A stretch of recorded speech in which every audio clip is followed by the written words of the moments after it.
Hello everyone, welcome all of you to the platform teaching परीक्षा। जैसा कि आप जानते हैं 21 जनवरी को आपका सीटेट का एग्जाम होने वाला है। तो उससे पहले मैंने आप सभी के लिए बना रही हूँ कुछ शॉर्ट वीडियोस जिसके माध्यम से आपका एग्जाम पहले से और बेहतर होगा। आज के इस सेशन में मैं आपको बताऊंगी सीटेट 2024 में आप किस प्रकार से लैंग्वेज में यानी कि भाषा में जो कि आप लेते हैं हिंदी, इंग्लिश, संस्कृत, तो किस प्रकार से आप भाषा में पूरा का पूरा स्कोर ला सकते हैं। तो ये बहुत इंपॉर्टेंट वीडियो रहेगी आप सभी के लिए। ध्यान से इस वीडियो को देखिएगा क्योंकि इस वीडियो को देखने के बाद कहीं ना कहीं भाषा में किस प्रकार से आपके नंबर आएंगे। और देखिए लास्ट 15 डेज रह गए हैं, तो 15 डेज पे आपने हर सब्जेक्ट पर अपनी पकड़ स्ट्रॉन्ग करनी है, अपनी पकड़ बनानी है। तो आइए डिस्कस करते हैं कि सीटेट 2024 के लिए किस प्रकार से आपकी भाषा में इन 15 दिनों में किस प्रकार से आप 30/30 की तैयारी कर सकते हैं भाषा की। चाहे वो इंग्लिश की बात करें, चाहे आप हिंदी की बात करें, चाहे आप संस्कृत लैंग्वेज की बात करें। तो आइए डिस्कस करते हैं। देखिए किसी भी सब्जेक्ट में अच्छी पकड़ बनाने के लिए आपको उस सब्जेक्ट का सिलेबस पता होना चाहिए। तो मैं आपको, जैसा कि आप सभी जानते हैं, चाहे हम पेपर 1 की बात करें, चाहे हम पेपर 2 की बात करें, मैक्सिमम बच्चे यहाँ पर वो हैं जो ये 3 सब्जेक्ट 3 लैंग्वेज में से कोई भी 2 लैंग्वेज ऑप्ट करते हैं। हिंदी, इंग्लिश और संस्कृत में से कोई भी 2 लैंग्वेज आप लेते हैं, आप चूज करते हैं। तो आप चाहे संस्कृत पेडागोजी ले, चाहे हिंदी पेडागोजी ले, चाहे इंग्लिश पेडागोजी ले, पेडागोजी का जो सिलेबस होता है सबका सेम ही होता है। और संस्कृत में कुछ क्वेश्चन आएंगे आपके ग्रामर के, व्याकरण के, और कुछ क्वेश्चन आएंगे आपके पेडागोजी के। तो आपको मैं आज बताऊंगी कि चाहे आप कोई भी लैंग्वेज पेडागोजी की प्रैक्टिस कर रहे हो, अगर आपने ये सभी मेरी जो आज की क्लास अगर आपने देख ली, तो आपको लैंग्वेज पेडागोजी में कोई भी नहीं हरा सकता। क्योंकि लास्ट टाइम ये देखा गया था सीटीटी में बच्चों के लैंग्वेज में बहुत कम नंबर आए थे। तो आइए डिस्कस करते हैं आज का हमारा सेशन। तो अगर आप लैंग्वेज पेडागोजी की बात करें तो ये आपकी 30 नंबर की आती है। और जो आपका 30 नंबर का जो आपका एक सेक्शन होता है वो आपका 3 पार्ट्स में डिवाइड होता है। जो आपका 30 नंबर का सेक्शन होता है उसमें आपको इन 3 जगहों से क्वेश्चन देखने को मिलते हैं। सबसे पहली बात क्या है? ग्रामर यानी कि व्याकरण। व्याकरण से आपको क्वेश्चन देखने को मिलते हैं। और इसी व्याकरण से ही आपके लास्ट टाइम पे भी स्कोर कम हुआ था। पैसेज की बात करें, पोयम हो गई, गद्य हो गए, पद्य हो गए, इनसे आपको क्वेश्चन देखने को मिलते हैं। इसी के साथ साथ पेडागोजी, मैं आपको पूरा का पूरा सिलेबस आज आपके साथ डिस्कस करूंगी। और इस सिलेबस डिस्कशन के बाद अगर आप मेरे कहने पे चलेंगे तो आपके लैंग्वेज पेडागोजी में बहुत ही बढ़िया स्कोर आएगा। तो आइए let's discuss the session. Let's discuss, सबसे पहले हम लोग बात करते हैं ग्रामर की और पैसेज की। तो ग्रामर और पैसेज में आपको ये सभी टॉपिक रिवाइज करके जाने हैं। अगर आप ये सभी टॉपिक रिवाइज कर लेते हैं, चाहे आप पेपर 1 की तैयारी कर रहे हो, चाहे आप पेपर 2 की तैयारी कर रहे हो, अगर आप ग्रामर में इन सभी टॉपिक्स का बेसिक बेसिक, मैं आपको एडवांस लेवल पर पढ़ने के नहीं कह रही, अगर आप इन सभी टॉपिक का बेसिक बेसिक याद कर लेते हैं, बेसिक बेसिक समझ लेते हैं, तो आपके सीटीटी पेपर 1 हो, पेपर 2 हो, आराम से लैंग्वेज में ग्रामर हो जाएगी। देखिए टाइम एंड टेंस यानी कि समय और काल, वो आपसे काल के बारे में क्वेश्चन पूछते हैं भाई, प्रेजेंट में, पास्ट में और फ्यूचर में, यानी कि भविष्य काल में, आपके वर्तमान काल में और आपके भूतकाल में ये क्वेश्चन आपसे पूछता है। वो फिल इन द ब्लैंक्स के फॉर्म में आपके पैसेज के अंदर से भी इसके क्वेश्चन आते हैं। इसी के साथ साथ वॉइस यानी कि आवाज, यानी कि वर्ड फॉर्मेशन, शब्दों की बनावट, noun, pronoun, adjective, adverb, conjunction यानी कि संज्ञा, सर्वनाम, विशेषण, क्रिया विशेषण, आर्टिकल्स यानी कि ए एंड द से क्वेश्चन आते हैं, संयोजक से क्वेश्चन आते हैं, प्रेपोजिशन यानी कि संज्ञा की या सर्वनाम की पोजीशन क्या है, जैसे कि इन हो गया, ऑन हो गया, ऊपर नीचे, इनसे आपके इसमें क्वेश्चन ज्यादा आपके इंग्लिश में पूछे जाते हैं।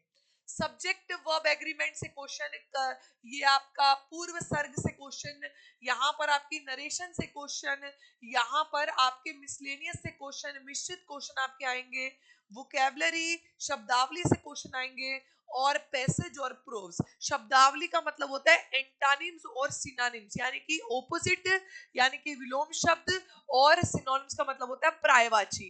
तो अगर आप ये बेसिक चीजें, मतलब मैं आपको कभी नहीं कहूंगी कि आप एडवांस लेवल पे पढ़ो, मैं आपको हमेशा ये कहती हूँ कि किसी भी चीज की पकड़, जैसे कि आपको पता होना चाहिए कि नाउन क्या है, नाउन किस तरीके से कब यूज होता है, थोड़ा बहुत आपको पता होना चाहिए। अगर आपको ये थोड़ी बहुत बातें पता है तो ऑब्वियसली आपके ग्रामर, क्योंकि सीटेट ग्रामर इतना टफ डीप में एसएससी बैंकिंग डीटरमिनेशन वाला नहीं पूछता, ये आपसे सिर्फ आपका बेस चेक करते हैं, क्योंकि आपने टीचर बनना होता है, ये आपका बेस चेक करते हैं कि आपको कितना इनके बारे में पता है। तो अगर आप भाषा में अच्छा स्कोर करना चाहते हैं, हिंदी हो, इंग्लिश हो, संस्कृत हो, तो आप कुछ ग्रामर के बेसिक चीजें जरूर समझ के जाइएगा। इसी के साथ साथ सबसे इंपॉर्टेंट बात जो है, जिसमें बच्चा हमेशा मार खाता है, और मुझे मैक्सिमम बच्चों के फोन आते हैं कि मैम हमने सब्जेक्ट पेडागोजी हमें नहीं आती है। तो अब मैं आपको वो टॉपिक्स पढ़ाऊंगी, ये टॉपिक्स अगर आप कर लेते हैं तो आपकी लैंग्वेज पेडागोजी में पकड़ बहुत ही बढ़िया बन जाएगी। और इन टॉपिक्स को गूगल पे डालो, इन टॉपिक्स को यूट्यूब पे डालो, मेरी सारी वीडियो पड़ी है, इन टॉपिक्स की सारी वीडियो पड़ी है मेरी आपके यूट्यूब पे, तो आप यूट्यूब पे इन टॉपिक्स को डालो और आप इजीली ये टॉपिक्स के एमसीक्यू की प्रैक्टिस कर सकते हैं। हमारे चैनल पे पूरे के पूरे सेशन इनके रखे हैं, जाइए चेक करिए और इन टॉपिक्स को जरूर करिए। तो आइए डिस्कस करते हैं ये सभी टॉपिक्स। नेचर ऑफ लैंग्वेज, यानी कि भाषा की प्रकृति, भाषा किस प्रकार से निकली, भाषा में अपनी लैंग्वेज होती है, साइन लैंग्वेज क्या है, ये सभी भाषा की प्रकृति में आते हैं। हर भाषा की अपनी ग्रामर होती है, ये सभी क्या है, भाषा की प्रकृति में आते हैं। तो भाषा के बारे में जानना जरूरी है। तो नेचर ऑफ लैंग्वेज यानी कि भाषा की प्रकृति ध्यान रखिएगा। Different principle of language teaching, भाषा शिक्षण के विभिन्न सिद्धांत। जो भाषा शिक्षण है, जो लैंग्वेज टीचिंग है, उसके कौन कौन से डिफरेंट प्रिंसिपल्स हैं, different principles of language teaching, भाषा शिक्षण के विभिन्न सिद्धांत। कि जब आप भाषा को पढ़ाते हैं तो आप कौन सी अप्रोच का यूज करें, आप कौन से मेथड का यूज करें, आप बच्चों के रियल लाइफ से, आप बच्चों की वास्तविक दुनिया से उसको कोरिलेट करके पढ़ाएं, ये सभी सिद्धांतों में आते हैं। Very very important topic, concept of CALP and BICS. CALP और ब्रिक्स का कॉन्सेप्ट जो है वो आपसे हिंदी में भी पूछता है और वो आपसे इंग्लिश में भी पूछता है। काल्प क्या है, जो आप पढ़ाई से रिलेटेड बात करते हैं, बिक्स क्या है, जो आप आपस में पढ़ाई के अलावा बातचीत करते हैं। तो ये सभी टॉपिक्स, ये टॉपिक बहुत इंपॉर्टेंट है, प्लीज पढ़ के जाइएगा। इंग्लिश की जगह क्या है, इंग्लिश की जगह क्या है, और यहाँ पर आप सोचिए हिंदी की जगह क्या है। आप सभी को मालूम है मल्टी डिसिप्लिनरी एजुकेशन है, मल्टी बाइलिंगुअल अप्रोच है, मल्टीलिंगुअल अप्रोच है। तो आप ऐसे में अंग्रेजी को कैसे पढ़ाएंगे और आप ऐसे में हिंदी को कैसे पढ़ाएंगे। मैंने आपको बताया है कि ये दोनों ही हमारी राज्य की भाषा है। अगर इंग्लिश को देखें तो ये हमारी ग्लोबल लैंग्वेज है, ये हमारी एसोसिएट ऑफिशियल लैंग्वेज, और वहीं पर हिंदी हमारी राज्य की भाषा है। तो किस प्रकार से हिंदी को आपने क्या प्लेस है उसकी, इस बात का ध्यान रखना है।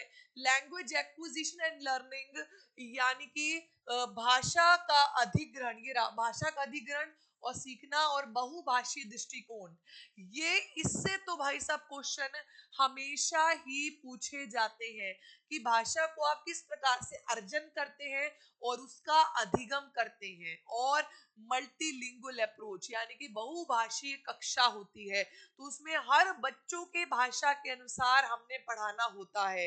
इस पे क्वेश्चन हमेशा आता है।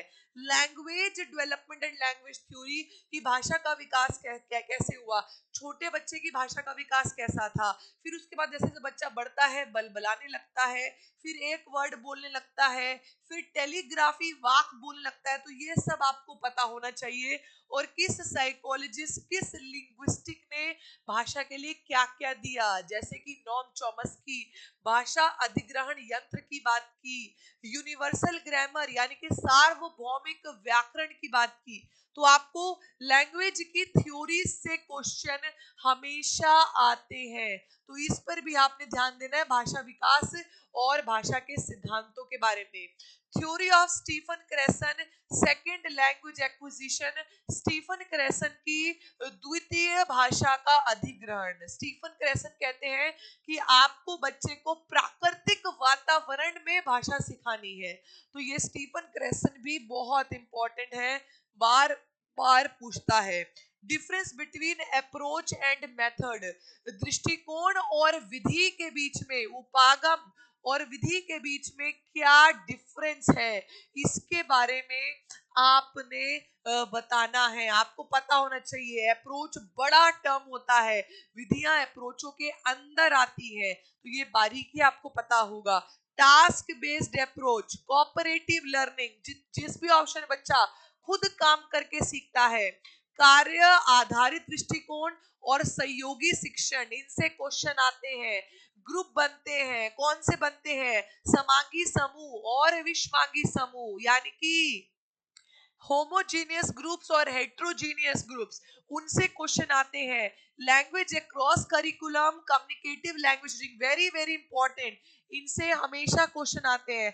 पाठ्यक्रम में भाषा और संचारी भाषा शिक्षण, जितना हो सकता है कम्युनिकेट करके भाषा को बच्चे को सिखाइए, इनसे हमेशा क्वेश्चन आते हैं। वेदर आपकी इंग्लिश आपकी लैंग्वेज हो गई, वेदर आपकी हिंदी हो गई, वेदर आपकी संस्कृत हो गई, इनमें हमेशा ही क्वेश्चन आते हैं। बाइलिंगुअल, एक्लेक्टिक, कंस्ट्रक्टिव अप्रोच, यानी कि द्विभाषी, उदार और रचनात्मक दृष्टिकोण, इनसे हमेशा हरदम क्वेश्चन पूछे जाते हैं, हरदम। इसी के साथ साथ teaching of pros and poetry, यानी कि गद्य और पद्य में शिक्षण, यानी कि प्रोज जैसे कि आपको पैसेज दे दिया, और पोइट्री जैसे कि आपको twinkle twinkle little star, what I wonder what you are, तो जिसमें रिदम्स होते हैं, राइम्स होते हैं, क्या होते हैं, रिदम्स होते हैं, राइम्स होते हैं, वो पोइट्री होती है। लय और ताल जिसे आप कहते हैं हिंदी में, तो इनसे क्वेश्चन पूछा जाता है पेपर 2 में। वहीं पर लैंग्वेज स्किल्स यानी कि भाषा कौशल, हमेशा हरदम भाषा कौशल से क्वेश्चन आते हैं। आप सभी जानते हैं 4 प्रकार के भाषा कौशल होते हैं, LSRW, सुनना, बोलना, पढ़ना और लिखना, इनको अच्छे से करके जाइएगा। इसी के साथ साथ ग्रामर एंड वोकैबुलरी, व्याकरण और शब्दकोशों से क्वेश्चन आते हैं। व्याकरण को कैसे बच्चों को पढ़ाएंगे, नए नए शब्दों का ज्ञान बच्चों को कैसे देंगे। हमेशा याद रखिए, सीटेट एग्जाम हमेशा प्रैक्टिकल नॉलेज चेक करता है आपकी, कि आप जो आपने पढ़ा उसको क्लास में कैसे अपनाएंगे। वो आपसे क्रिटिकल थिंकिंग बेस्ड पे क्वेश्चन पूछेगा, ठीक है जी। इसी के साथ साथ टीचिंग मेथड्स ऑफ इंग्लिश, यहाँ पर हिंदी भाषा के शिक्षण विधियां, सारी विधियां आप लोग पढ़ के जाइएगा। टीचिंग टेक्निक, शिक्षण की तकनीकें क्या है, बच्चे को खेल खेल में सिखाना है, ग्रुप में सिखाना है, थिंक पेयर सर्कल बनता है, पजल, बहुत सारी टेक्निक है, वो सब आप पढ़ के जाइएगा। इसी के साथ साथ इंस्ट्रक्शनल मटेरियल, सूचनात्मक सामग्री, कि बच्चों को सूचना देने के लिए, बच्चों को पढ़ाने के लिए आप कौन सी मटेरियल, यानी कि TLM, यानी कि पाठ्य सहगामी क्रियाएं, पाठ्य सहगामी सामग्री आप कौन से यूज करेंगे, ठीक है। TLM कौन सा यूज करेंगे, बच्चों को टीवी दिखाएंगे, बच्चों को चार्ट दिखाएंगे, बच्चों को फोन में करवाएंगे, क्या करेंगे। लैंग्वेज के गेम्स, भाषा के बहुत सारे गेम्स होते हैं। कम्युनिकेशन, बातचीत करना, संचार इंपॉर्टेंट है। Construction of a teacher made test for English proficiency, बच्चे की इंग्लिश पे पकड़ के लिए आप बच्चे को कौन कौन से एक्टिविटीज कराएंगे। तो यहाँ पर बच्चे की इंग्लिश पर पकड़ के लिए आप क्या करेंगे, यहाँ पर आप हिंदी भाषा पर पकड़ के लिए क्या करेंगे। बच्चों को हिंदी भाषा पर पकड़ होनी चाहिए, बहुत बच्चे कहते हैं मैम हिंदी पेडागोजी नहीं आती हमें, तो हिंदी भाषा पर पकड़ के लिए आप क्या करेंगे?